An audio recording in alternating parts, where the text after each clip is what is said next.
You don't need to be nearing your twilight years for the term macular degeneration to set your nerves on edge. Sometimes it's the secondhand torment of witnessing an older loved one's vision loss, like a father or grandmother, that instills in one premonition of their own vision failure. And the fear is not entirely unfounded. It's estimated that by 2040, 288 million Americans will have macular degeneration. It's currently the leading cause of vision loss for those 60 years and older. With that said, macular degeneration, alongside other hallmark maladies of aging eyes, like cataracts and glaucoma, can be prevented. And if they're already manifesting, in some cases, they can be curbed, if they're seen too early enough.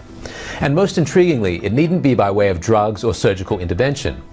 Simply eye nutrients, optimized diet and lifestyle can resoundingly sustain eye health. And this forms a key dimension to eye doctor Rani Bannock's practice. She combines her extensive neuro-ophthalmological knowledge of the eye and brain with holistic medicine, including nutrition, to prevent and treat eye disease, from its manifesting symptoms to its root cause. Welcome to Vital Signs, where we learn how to get healthy from all angles, from the biochemical and nutritional to the things we do that nourish our minds and our souls. I'm Brendan Fallon. Dr. Bannock, it's fantastic to have you back on Vital Signs. Thank you so much for inviting me. On this topic of macular degeneration and looking at eye aging, eye damage in general, I know that the sun's UV rays can be a factor in eye damage. Is that specifically implicated in macular degeneration? And in terms of protecting the eyes from this kind of damage, are sunglasses really effective? What kind should people be using? Yeah, that's a great question, and so important, because we all love to be outdoors, but we need to be cautious when we are, especially on bright summer days, or if we're out on the water with a lot of glare or out in the snow. The sun emits various wavelengths of light, and UV rays are the most common. So there's 3 types of UV rays. There's UVA, UVB, UVC. Now, UVC mostly gets filtered out by our atmosphere, so we don't have to worry about UVC. But both UVA and UVB rays can penetrate through the atmosphere, and they can actually penetrate through the eyes. And so UVB, a lot of it gets filtered out by the cornea and the lens. Only some of it gets to the retina, but UVA does get into the retina. And these rays are very powerful. They're short wavelength rays, and they can cause a lot of oxidative damage and oxidative stress. And so what I describe this to my patients as kind of like biological rusting. If the eye is exposed to too many elements, too many factors, for example, photooxidative stress from these UV rays, then there can be some biological rusting happening. And then that can lead to a cascade of events that can lead to certain ocular issues. So we know that too much UV exposure is associated with burns on the surface of the eye. It can be associated with growths on the surface of the eye, whether they're benign or malignant. UV exposure can be associated with cataracts. And in terms of macular degeneration, what your grandmother unfortunately suffered from, the jury is really out on that. Initially, it was thought that yes, too much UV exposure is directly linked to macular degeneration, but subsequent large population studies have not necessarily played that out. So I think it's still inconclusive, but it's important to still protect the rest of the eye from UV rays. So we should still be cognizant of that. And I always recommend to my patients to wear, especially on bright sunny days between the hours of 10 a.m. to 2 p.m., to wear 100% UV blocking sunglasses. And that basically means it's blocking out 100% of UVA and UVB rays. So you have to look for a sticker on the sunglasses that says that. The other alternative the sticker may say is UV 400. And that's equivalent. It basically means that those lenses can filter out rays that are 400 nanometers or less. So basically UV rays. The other tip I wanted to provide the audience here is that it doesn't matter how expensive the sunglasses are. I mean, you can buy a $10 pair of sunglasses, or you can buy a $300 pair of sunglasses. As long as it has the sticker that says 100% UV blocking, it's doing the job. So the price doesn't really play a factor here. It's the nature of the tint in the sunglasses. The other things that many people worry about is the effect of, again, with using excessive screen use, that blue light could be posing a damage to their eyes. Is this something that people should be concerned about? Can this lead to macular degeneration? Well, the good news is no, at least not as far as we know. And the truth is, if blue light from our screens really did lead to macular degeneration, we would be having an explosion of macular degeneration. It would be a pandemic level explosion of macular degeneration because of all the time that we all spend on our screen. So retinal cells have natural protective properties against blue light and also UV light. So the good news is there are pigments in these cells that help to absorb and neutralize these potentially harmful wavelengths of light. Now, these pigments, they have fancy names. They're called lutein and zeaxanthin and mesozeaxanthin. They're really long, they're hard to remember, but I like to call them, in my mind, they're like vitamins for the eyes. So vitamins L, vitamins Z, and vitamins M. Even though officially they're not vitamins, I call them eye vitamins. But these pigments, we can get them from foods and we can get them from nutrients. Our bodies can't make the pigments, so we need to get them externally.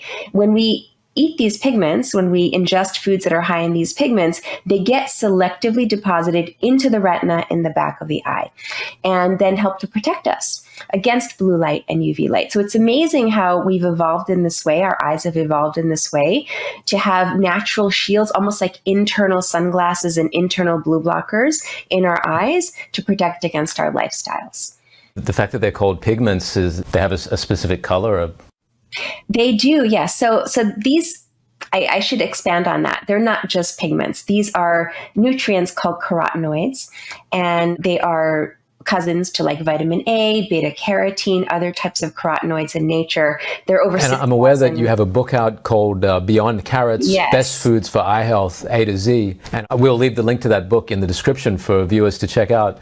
And I feel like you're taking us into that realm here beyond carrots, beyond what you just get from eating a carrot for eye health. Exactly. Everyone thinks of eye nutrition as eating a few carrots and your eyes will be fine, you'll have 20/20, but carrots are really the tip of the iceberg when it comes to nutrition. And carrots do have a lot of great nutrients. They have a lot of beta carotene, which is important for eye health. Beta carotene gets converted into vitamin A, which is important to protect against night blindness and also dry eye. But these specific nutrients, again, these cousins to beta carotene, they're called the macular carotenoids because, again, they get selectively deposited into the macula in the back of the eye. And I'll pull out my eye model here to give a short demonstration. So you can see that the eye, when we look at someone's eye, we basically just see the very front part. We see the white of the eye, we see the cornea, and then the iris, which is the colored part. But if I open this up here, you'll see that there are many other structures inside of the eye that make up the eye. So what we're seeing in the very front is just kind of the very surface.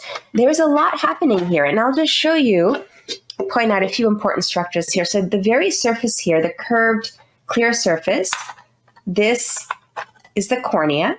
It's dome-shaped, and this is what gets dried out in dry eye, the cornea. Behind that is the iris, which is the colored part of the eye. Whether you have brown eyes or blue eyes or green eyes or hazel eyes, this is because of the iris pigment. Next, we have the lens, which is a curved structure that sits behind the iris and helps to changes shape to help us focus. So it's dynamic. It can help us focus at distance or intermediate distances or up close. It's constantly changing shape, the natural lens. Behind that is a gel-like structure, which I removed, but this is the gel-like structure that sits here to help keep the shape of the eye. This is the vitreous. And then in the very back of the eye, what's represented here in orange is the retina. And this is the light-sensing tissue in the back of the eye. These are the blood vessels that supply the retina. This yellow spot here, I don't know if the color's coming out on the camera, but this is where the macular carotenoids are deposited. And this is called the macula lutea. And lutea means yellow. It comes from lutein. So the reason why this spot in the back of the eye is yellow is because of this concentration of these pigments that come from our foods, the macular carotenoids that get deposited right here. So light comes in through the front of the eye. It gets directed towards here. This spot right here in the macula is responsible for our highest resolution vision. So our 20/20 vision is responsible, the macula is responsible for our 20/20 vision. What is the best way to get these nutrients? What decides that they go to the right place in the body, and how do you recommend people get these nutrients for their eyes? Yeah, so I'm not exactly sure how the body knows to pick these up and deposit them right in the middle of the macula. We do know that these carotenoids are they're fat soluble. So they are best absorbed with fats. So if you want to improve their absorption, first of all, the foods that are highest in these nutrients, I do list a whole range of foods in my book beyond carrots, but in terms of these macular carotenoids, the foods that are richest in them are the leafy greens. So spinach, kale, collard greens, dandelion greens, any type of green. Arugula, romaine lettuce, these are all very rich in the macular carotenoids, and also foods that are yellow and orange. So think about yellow and orange, the colors. So for example, egg yolk. The beautiful orange-yellow color of egg yolk is actually from lutein and zeaxanthin in the egg yolk. Does it matter how the egg is prepared? Will that influence the nutrient value? So I don't know whether that's actually been researched, but again, if you have your egg maybe with a little bit of fat to help the absorption, that's probably best. Whether you cook it in some oil or some ghee or some butter, that would probably help to absorb the lutein and the zeaxanthin. Other yellow and orange foods, like for example, corn, and this is another interesting fun fact. The scientific name for corn is zea maize, so Zeamays. Zeaxanthin gets its name from zea maize because corn is so high in zeaxanthin. Also, there are some fruits that are very rich in lutein and zeaxanthin. For example, some of the common summer fruits, such as peaches, nectarines, mango, bright yellow-orange fruits are very rich in these ocular pigments. It seems almost too simple. You have this yellow anatomical region in your eye, and you find the bright foods that will match that region, and they go there and they work as a natural protectant against UV rays. Exactly. The body's really evolved in amazing ways to protect itself. I do want to add one other food that I neglected to mention earlier. So yellow and orange bell peppers are very, very high in these nutrients. And many people, they think bell peppers, they immediately turn to green or red, but I would suggest seeking out the yellow and orange varieties. Speaking of nutrients for eye health, I'm aware that there are these AREDS studies that are quite well known, and the results of these studies was to suggest specific nutrients for preventing macular degeneration.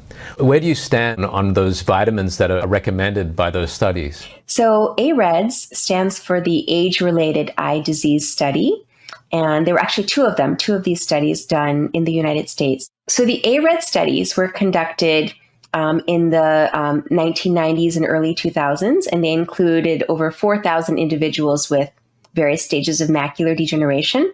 And in the studies, the participants were given the supplement or placebo. And the supplement was the first ARED study, had vitamins A, C, and E, copper, and zinc. Those were the main ingredients. And then in AREDS 2, they swapped out the vitamin A for lutein and zeaxanthin.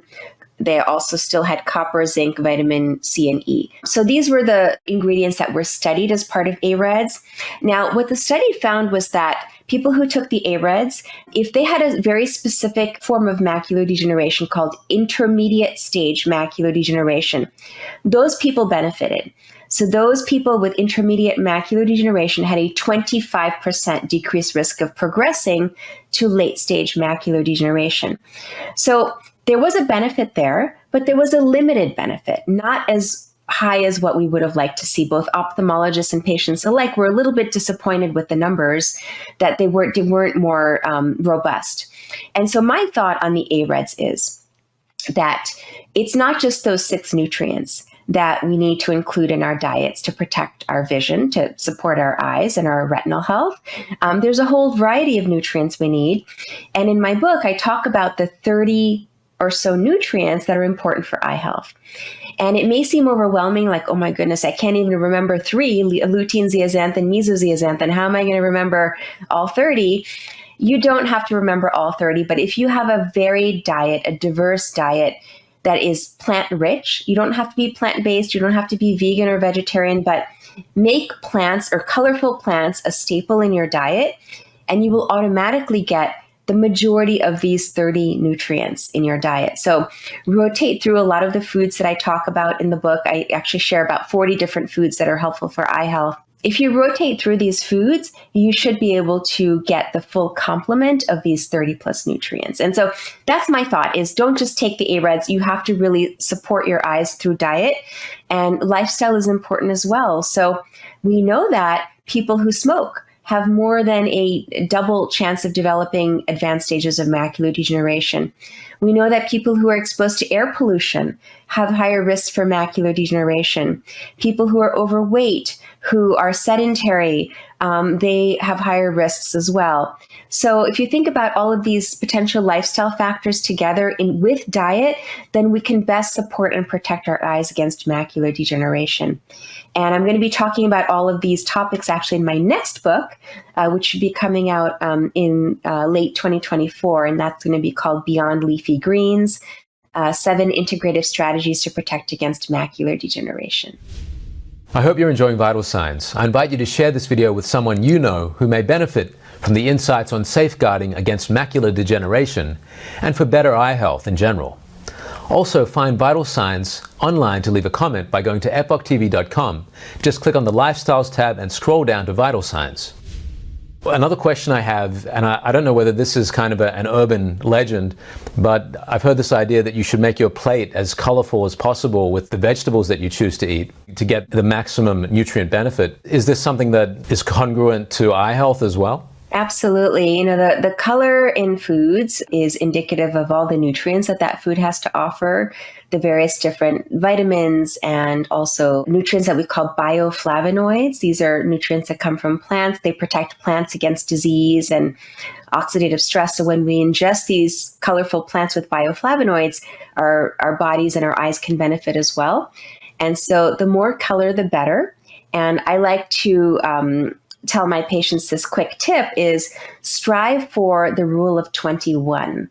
And so basically most people eat 3 meals a day, 7 days a week. So that's 21 meals in a week. So with each meal, try to include a different colored food. So various different shades, not just, the same green every single day, but have various different shades of greens, various different shades of reds and oranges and yellows and purples and even blacks and blues. Try to have that whole spectrum, eat the rainbow basically, in your diet using the rule of 21.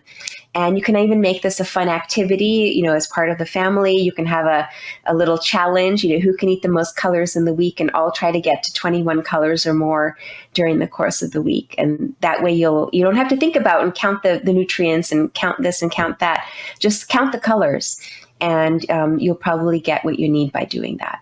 Could you provide an example of someone, perhaps a patient that you've seen where they are experiencing macular degeneration, and what kind of results came from taking this holistic approach or perhaps combining that with conventional medicine? Yeah, absolutely. So the patient who first comes to mind is a patient I've been seeing for about 7 or 8 years now. His name is Bob. And he initially came to me because both of his parents actually had macular degeneration. Both of his parents suffered significant vision loss and were legally blind. And so he'd been to his eye doctor and been diagnosed with initially early stage macular degeneration that had then progressed to intermediate stage macular degeneration. So he was at very, very high risk. His genetics plus his lifestyle put him at very high risk for developing vision loss from AMD. Now, in terms of his lifestyle, he was overweight. He was not exercising. He was very sedentary in his job. He also had a sad diet, like what I had mentioned earlier, a standard American diet, which is high in unhealthy omega-6 fats, usually saturated fats, also high in refined sugars and high in processed foods. So his diet and his lifestyle were not really supporting him in his prevention against macular degeneration. So I put him on something I developed called the MAD diet, the macular degeneration diet, so MADD, and I'll be talking about that in my new book as well. But the MAD diet, which is really, it's a form of the Mediterranean diet, but a very highly specialized form of the Mediterranean diet to really get enough of those eye nutrients in and in high quantities. And so I slowly switched, and then this was not an easy process for him because his lifestyle had been like this for years and actually decades before he came to see me. So I had to very slowly switch him out of his habits, get him off of some of those foods that he was eating, as a habit, and get him into the MAD diet. And also I got him exercising a little bit. He was walking, he was swimming. And then, by the way, I didn't mention this, he was also still smoking. And his doctor hadn't even mentioned anything to him about that he should consider quitting smoking for his macular degeneration. But he was able to do all those things. And it wasn't overnight, but I would say in about 6 months or so, he had, and first of all, his vision was stable. He had not progressed in his macular degeneration, which is all very positive, but also he had a lot of other benefits to making these dietary and lifestyle changes. He was actually able to lose about 30 pounds in 6 months.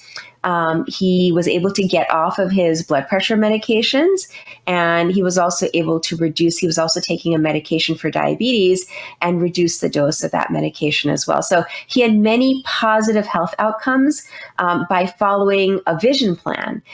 Even though it was really designed to help him with his macular degeneration, it not only helped him with his vision, it helped him in so many other ways as well. And he feels very healthy and very he has a lot of energy now. He never really had much energy before to do all these things. And remarkably, his vision, even though he has intermediate stage macular degeneration, his vision remains 20/20 in both eyes, even though he has that stage of macular degeneration. So, he's one of my star kind of patients who's been able to follow the recommendations and yield the benefits. A very wonderful, very hopeful treatment outcome. Just lastly, in terms of someone who is aging, is it really possible for them to regain their eye health? And with something like macular degeneration, is it possible for it to be stopped? Absolutely. So it depends on what stage it's at. So if someone has come to me and they've already experienced vision loss from advanced stage macular degeneration, unfortunately, once that vision loss is developed, we cannot reverse it.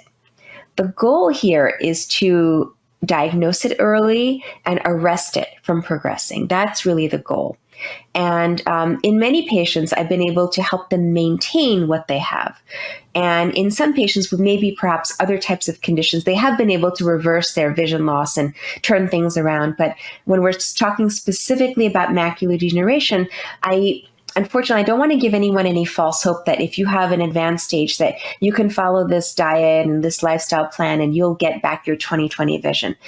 That unfortunately cannot happen once macular degeneration, there's a lot of scarring that happens in macular degeneration. So once that scar tissue is set in, at this point, there's no way to reverse that. Maybe there will be some treatment in the near future in the next 5 to 10 years, but these lifestyle nutrition strategies are really aimed at people who are in the earlier stages. So early macular degeneration, intermediate, or perhaps you haven't even been diagnosed, but perhaps you have a family member or multiple family members who have macular degeneration. You know that you carry the risk because of your genetics. This is what this type of approach is. These types of patients are whom this type of approach works best for. Apart from the genetic factor, what other signs might clue someone into the fact that they might be developing macular degeneration? So there are some symptoms that can happen. Usually difficulty seeing in dimmer lighting, for example, driving, having issues with night driving, loss of contrast can happen, difficulty reading in dimmer conditions can be potentially an early sign of macular degeneration. And another sign is a waviness or distortion in one's vision. So if you're trying to read something and if you see the letters looking a little bit wavy like this, then definitely please go get it checked out by an ophthalmologist and get the exam done to make sure that you're not developing macular degeneration, because that is one of the symptoms that is very unique to macular degeneration, is this distortion in vision or waviness. Like, for example, if you look at a door frame, something that should be perfectly linear and straight, if it starts to look a little bit warped or distorted, please get that checked out. Dr. Banik, thank you so much for joining us on Vital Signs again and outlining some tasty and promising treatments and ways of countering macular degeneration and other eye damage.